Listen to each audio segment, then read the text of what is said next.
and welcome to another episode of Around the Table with Powerful Women. I'm Joy Caffrey. I'm Wendy Love Edge. And I'm Christy Daniels. And I am here today to introduce the one and only Jules Taylor. Welcome. Thank you so much, y'all. I am so excited to introduce Jules because I've known her for 15 years in so many of the different things that she does. And it started with knowing her because our children were involved in Arts Life Theater, and she has become the education director of Arts Life Theater. Yes. And she's directed our kids in various plays and performances.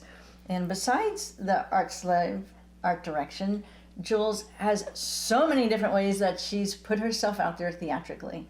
So she's also, one of the ones that I've known about but never got the opportunity to see was the Digging Up Arkansas. But just learning about it excited me. So she has gone around to all of the different schools throughout the state performing the history of Arkansas, which is just so cool. Want to say anything Pretty about awesome. that for a moment? Yeah. Oh, sure. Well, it was an incredible experience because as an actor, it was a piece that was created out of a workshop that happens at the Walton Art Center sponsors for educators. It's called the Awe Institute, Arts with Education. The Awe Institute. The Awe Institute. Isn't that Yes. It's fabulous. So it teaches arts integration, and primarily it's designed to teach non-art teachers to teach through the arts. Yeah. The studies show over and over and over, more and more, how much more effective it is when you learn through the arts, like specifically kinesthetically. Mm-hmm. Yeah. You know, when you move, when you do something that you put it to, or you know, singing or something like that, and that helps you learn better. So this was called is called Digging Up Arkansas. Mm-hmm. It came out of that tradition, and the brilliant Mike Thomas wrote it. Mm-hmm. And it's produced through Trike Theater. Mm-hmm. And Cassie Mashevitz, it was all her idea. Mm-hmm. And the Walton Art Center was a producing partner who worked to make it happen. But the thrilling part was there was nothing. It was only an idea. Yeah. So we all got to work on it, and the three original actors got to be part of the original workshop process, which was a really excellent experience. We workshopped it for probably 8 months before we came up with a full script and performance, and it was only going to go into 5 local schools, and we were going to do like pre and post workshops. But what happened was we took this one segment of it and we did it for politicians, for people in government. We performed at a couple of different government functions. Wow. And they specifically Senator Lindsay, Senator Lindsay, I don't know if you guys know him, but he was part of the education government here in Arkansas to Promote it. Yes, to promote it and to support it. And he saw that and he just went, yes, that's what we need in the schools. So awesome. Then it kept kind of growing and growing and growing, and we ended up touring it, and it just kept on touring, and I personally toured with it for 6 years. Mm-hmm. I've performed in every county in Arkansas. Wow.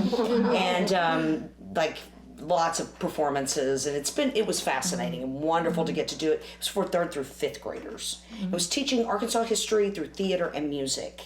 And we had, we're talking about the kinesthetic stuff, we were working on like movements to enforce certain words and ideas, and it was really cool. Yeah. It was a great experience. I also got to do that Arts with Education, and it's how the way I run my workshops is directly related to Arts with Education. So same thing. Awesome. I learned a lot, I integrated it, and it makes a powerful difference in the way I do my workshops. I'm having this childhood memory that I forgot about, but as you're talking, so I was a gifted student, all through school, and was kind of bored at times, right? Yeah, so right. I'm in 2nd grade, and we're learning something about math. I can't remember all the details, but the kids were having a hard time, and so I created a song to go how sweet. for the learning, and this little booklet with the lyrics, and then they could practice. Yeah. And I was in like 2nd grade, but everyone loved it, and I completely forgot about it. I don't know what made me think to do that, but something about the song, made it easier to remember. It's beautiful. That's that's a mnemonic device, what you're talking about, specifically with a song. When you take some, like the states, there's the song of the states. Yes. We had a song about the solar system, the president. Right. And that's exactly what that is, because it's just innately that we understand that we are going to learn it more if we have a song and a rhythm. Right. Because the rhythm always takes us back to the very beginning. Right. And that's the most basic. Let's talk about Shaky Bugs. Oh, Shaky Bugs. Yes. New persona. Because that's the one and only Jules Taylor. Yeah, Shaky Bugs is rhythm, children. Yes. Why don't you tell us what Shaky Bugs is for those that don't know? I spent my 30s in Chicago, and I got to study at Old Town School of Folk Music, where I studied early music education. I got to be in this program teaching very early music education. I mean, I'm talking babies like 0 to 4, in Chicago is what I was working with. And here, I say my program goes to like 5 or 6. So it's, but it's really focusing on that very, like we're talking about, like you say, the rhythm, that innate sense where it's way down here. And now I've been doing Shaky Bugs here for 15 years. Wow. Yeah. It's me with a guitar and a bag of shakers. Most of them I made myself. And then I go to where some kids are, and I play, and we sing songs. We do like finger movements. I have like dances, and then we do shakers and do shaker time.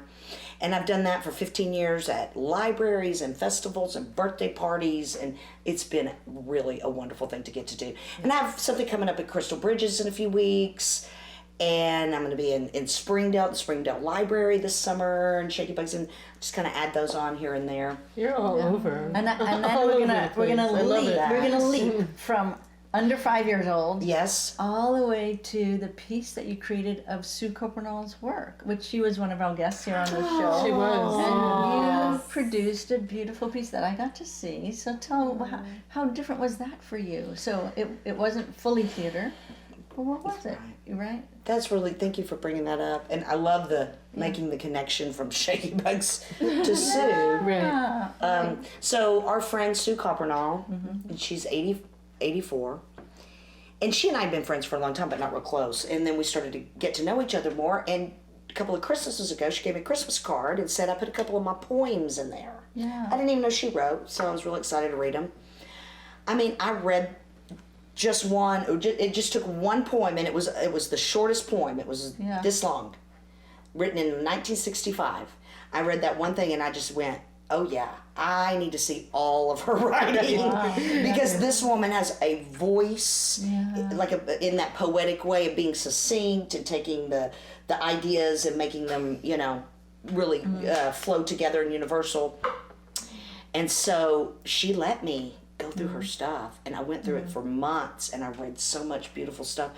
And I put together a reading that kind of goes, from the 60s to now. Yeah, it's so historic, her writing. Yeah, like she really documented. First person, right? She documented, exactly. Yeah. First person, and really kind of documenting her own experience as a woman. And like that first piece that I read, it's called Company Wives, written in the 60s. Oh, exactly. I mean, you can just see that from the title. And it's that feeling of her experience as a woman coming through all of that time. It was great. And then our friend Jory Costello did a beautiful soundscape with it. We wrote some songs with some of the pieces, and there were 3 readers, and we did it like a really nice reading. It's a beautiful piece. It really is. Recorded anywhere? It's not, but we're working on getting it recorded. And we want to do, we really need to get that. Yeah, do that again. Yeah. Now, the University of Arkansas has archived it, believe it or not, which is a beautiful thing. Wonderful. Archived her. The actual piece, An Old Woman Speaks. So that is now, saved. But we do want to get it on film, because it is really a spectacular performance, I think. So how is it for you going from all these different age groups, and as a creator and an actor, what are some of the challenges that you face, or is it just a seamless thing for you that you can go from all different age groups? Well, I mean, it feels seamless. It really does. It feels like it's what it's supposed to be, and I don't have children of my own, biologically or any other way, except for the amazing blessing that I have in life to work with every age of kids. So I just get that experience. It all is seamless, and it's interesting, Wendy. That's such a cool way that you phrased it, because it really is what my passion ultimately, and all my education and my career, is the theater.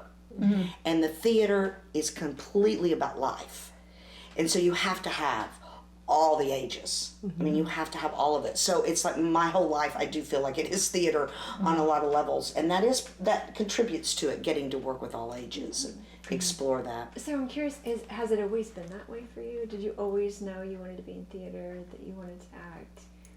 Or if not, when did you discover that? I grew up in such a tiny little town in Texas, and there was not theater there. Wow. And I was in everything I could be, band and all the athletics, which is crazy that I was in the athletics, but I wanted to be part of the team. That was always it. I just wanted to be on the team. And but I was in just part of the group, any group I could be part of, really. But when I was a junior in high school, I moved to a larger school where they had theater.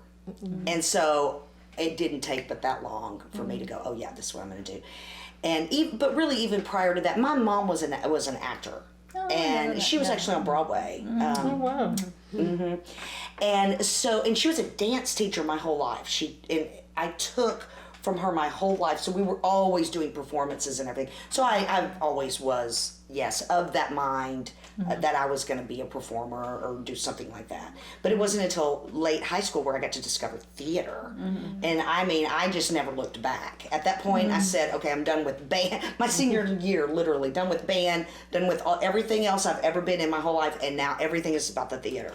And it's never changed. And I mean, that is a blessing. Yeah. Yeah. Oh, absolutely. It's amazing. So you're kind of living into your dream your whole life. Not many people can say that. Yeah, and living into it in such an array of ways. And so yet another way that Jules has done theater is is either, let's see, I want to say this, both. Comedy improv with the Phunbags, and then comedy through Ceramic Cow Productions. Yeah. So both comedy, but in really different ways. And one of the things I see, that just knowing you and even sitting next to you and what you bring to Phunbags, is that vitality of energy. So tell me a little bit of how does that fall into all of this seamlessness as the Phunbags, and maybe tell people what Phunbags is. Yeah, right. People are like, I'm sorry, what did you say? Did I hear that correctly? Yeah. Yeah. Well, start with Ceramic Cow Productions is a producing company that's been around for almost 20 years now here in Fayetteville. They have a lot of, sustainability. And years ago, we used to do a show called DuPont, which was a series with crazy characters and all these different things. And so I played for like 5 years, but some of the people have been playing their same character for 10. But we quit doing that, unfortunately, and maybe it'll come back. I hope. Christmas. People are missing DuPont, especially the DuPontians. Yeah. And but what we also, about 12 years ago, we started a comedy improv group called Phunbags, Phunbags, Phunbags. And we do short form comedy improv. So like, Whose Line Is It Anyway? Have you ever seen that? So that's almost exactly what we do, actually. And man, we did it as a group of friends who, when we would get together, we would kind of be doing that anyway. We thought, man, we should share this with somebody. So we've been doing it for 12 years, and it's almost all the same people for the 12 years. Wow. I know. We've performed at a lot of different places, and we kind of developed a little following, a little audience. Not necessarily because we're that great or anything, but short form comedy improv is just fun. It's just hard to not have fun with that. And the audience participates. Absolutely. In that, so it's very bit, much about the audience, for sure. Yeah. Yeah, so I have a question, because you really are in a position where you're influencing a lot of young people, right? And I think that some parents would say, oh, you can't pick being an actor as a career because how are you going to take care of yourself, What would you say to a young person who is thinking about making that career choice and really has it in their heart, like you did? Right. Well, I mean, you can imagine that we have this situation a lot because at Arts Live Theater, we work with young theater people from 5 to 18. And during that time, so I didn't start till I was a junior in high school, but we have kids that are like 11 years old and have been in, 10 plays or something like that. It's crazy. So yes, they have it. They have the fire hard. This is what they're going to do, and they're going to go be a star. But one thing about theater education is you have to learn that part of it, that it's hard to be in the theater. I am very blessed that I have sustained it this long. I'm in theater education, and which is my heart, and so that's really awesome. But I will admit to you that I have a very simple lifestyle. I don't have a lot of money. I don't need a lot of money. I don't want a lot of money. But it is a choice that I kind of had to make in order to continue. I'm not saying that is always the truth of the situation, but it is something that you need to make sure that kids understand that. There are so many hard life lessons in the theater. It's so much fun, and our kids, we have the most wonderful fun time, but there are a lot of hard life lessons for them to learn. And that's definitely kind of that one of those ideas. And if they have the fire, what we're counseling, what we always want them to know is go get a higher education. Because if you just go, I'm going to just get out there and do it, that is when you're going to just probably, it's going to be much harder. If you have, absolutely. If you don't have a more of a context to support, higher education is not just about training, it's about the networking and the support of that. Because, the statistics in theater are crazy. Like how many people are in it in high school, and then smaller in college, and then smaller and then smaller. And I mean, it's something crazy like 2% of people who call themselves actors actually only make their living doing acting. Yeah. That's very rare. I know you've seen some of the Arts Live kids actually go to college and pursue some of these things, right? Many of them, including your amazing daughters, and who were some of both of her daughters were my first students when I was here, and they are just incredible kids to get to watch grow up and become these young people, and to get to see them go off and find their passion. And a lot of times maybe they don't go off and do specifically theater. Or lighting or video. Like Cole what's his name? Coleman. And he's Coleman Clark is actually stage managing off-Broadway right now. And he graduated from high school like 5 years ago. So and went to it's just so exciting.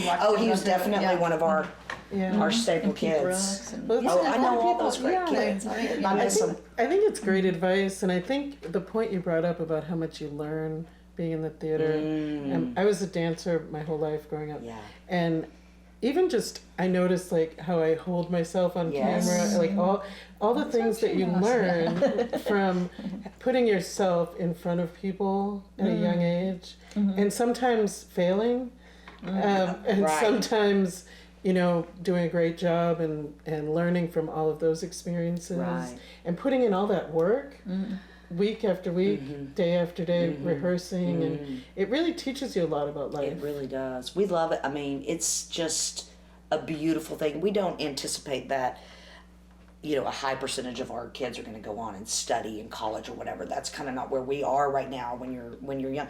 It's really about those life lessons. There's some harsh ones though too. There's that harsh reality about that it's not as viable to say I'm going to be an actor when I grow up as maybe to say, hey mom, I'm going to study medicine. That might sound better. But there's also a harsh reality that is hard for young kids to learn. I mean, as adults we experience it too, of auditioning. Because you go to audition, that doesn't mean you're going to be in the show. And just putting yourself in front of hard. People who are there to judge you. That's right. That's exactly what they are there for. It's not easy. It's not. But I think it teaches kids a lot about life, because you have to go to job interviews later where you have to kind of sell yourself. And so it in so many things, it gives you that life lesson. Our son Ben, who never wanted to do theater, I think Toma talked him into doing one of the monologue classes. That Yes, was I think that was mine. Yeah, and I know he benefited from it because he was introverted, he was shy, he didn't give eye contact, and then he had to go through that monologue class and look at the audience and do his thing. And now he goes on job interviews, and I'm sure he's benefited from that. That's like one of the coolest things that we can hear, just something that simple. I know how, I feel confident making eye contact at my job interview. Right. Because, as adults, maybe that sounds really, that would just be a natural thing. But it's actually something that needs to be taught. It isn't always taught. Yeah. And Wendy, your comment about just finding your posture is, I mean, that is a huge thing in life, because your life is completely different if you walk through it like this than opposed to if you're walking through it like this. Right. And just the simplest, most basic thing, how to breathe correctly. Right. A focus. I mean, theater is amazing, especially with the little kids. That's my forte, is teaching how to focus, because all energy is neutral and awesome, but you have to focus it where it needs to go, and it's teaching that lesson. And how to harness and manage the energy. Yeah, exactly. All that crazy forum for that. Right? Yes. Yeah. Mm-hmm. Right, which you can use in just about anything you choose to do in Absolutely. life. Figuring out how to harness that energy. It's the best. Yes. And use it to your advantage, or use it to get what you want. So how are we lucky enough to have you in Arkansas? Oh my gosh, that well-worded question, Kristen. Well, y'all, I mean, come on. This place, this community is exceptional. Did I ever, in my wildest dreams, think that I would move to Arkansas and be able to do nothing but theater? No. I have, worked 2-3 server jobs at a time while maybe getting to teach a couple of times a week and rehearsing a show at night. And that's really the reality of an actor. But somehow here in this beautiful Northwest Arkansas, we have so much support for all of the arts and culture, but really theater. And it's a beautiful thing to see. It's thrilling. So I think that it's possible that our area is kind of unique in a lot of levels. There are a lot of opportunities to be a teaching artist, and there are a fair amount of opportunities to perform. And that is unique to a smaller region like ours, particularly in our part of the country. One of the newer ways is you got to be in True Detective. Right, and that's in our area. I did. So, and tell us a little bit about I know you've been involved in the Fayetteville Film Festival, and maybe a little bit of how it felt to go from all that comedy to drama. Oh, that's a good question. Yeah. Well, I had like one line in True Detective, but I'm in a couple of episodes, and it was just thrilling. And that I did not belittling one line in True Detective. I mean, that was huge. It was amazing to get cast. Absolutely. But the most amazing part is just the opportunity that we all, a lot of the local actors had just to go audition on that level. Yeah, my husband got to be in True Detective. Yeah. So not something he expected, right? Who knew? I Locally. mean, a lot of that, so I'm on the board of the Fayetteville Film Fest, and I've been on the board for 10 years. It's a 12-year-old organization, and we're about to have our 12th annual festival in October. Okay, that's right. Yeah. Or in November this year. We moved it a little bit further, so it's going to be the first weekend of November this year. And it's been a really amazing experience for this whole decade to watch what's happened. Because one of our missions for the Film Fest was to bring filmmaking into our area more. And it worked. And right? it has. It's just been incredible. And so it's not just us. I mean, I feel like we kind of were there at the beginning, but there's been a lot of things that have happened. We have Rock Hill Studios now, which is run by Carrie and Blake Elder, who just have an incredible vision for the film industry in our area. And then they have created a huge, absolutely state-of-the-art film studio. Ah, okay. And to shoot in, and with complete high-tech editors and all kinds of great film people, and so they have definitely kept the ball rolling. And then the fabulous Mark Lannon Smith also, who is has his ear to the ground, and he came in right at the right time, and he started Actors Casting Agency probably about 8-9 years ago. And it was right at the right time. All this stuff's coming, and man, he's just casting it and casting it. So all the people Tim and myself, and there were several local actors who got to come on and be part of True Detective. But not only that, there were so many local people who got to go do background work, which is thrilling. You know, you may not have lines or whatever, that doesn't matter. You're still you get part to, of this big production. absolutely, and you get to be on set. That's a big part of it, just being on set and seeing how it works. I just loved walking into Maxine's and finding all kinds of cameramen and crew members. Yeah. And being able to chat with them about all kinds of things. Isn't it amazing? Yeah. I mean, True Detective is a great example of the industry part of it, because they came to Fayetteville and they were here for 9 months, and a big percentage of the people on that crew or a part of that company actually rented in Fayetteville.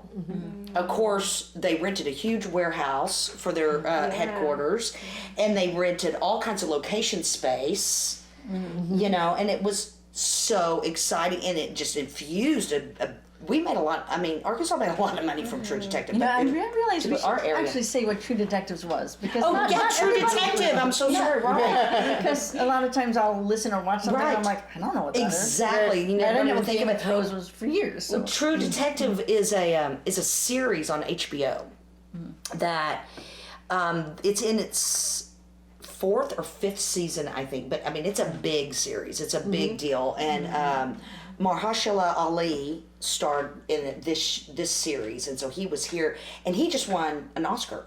So I mean, you know, it's pretty.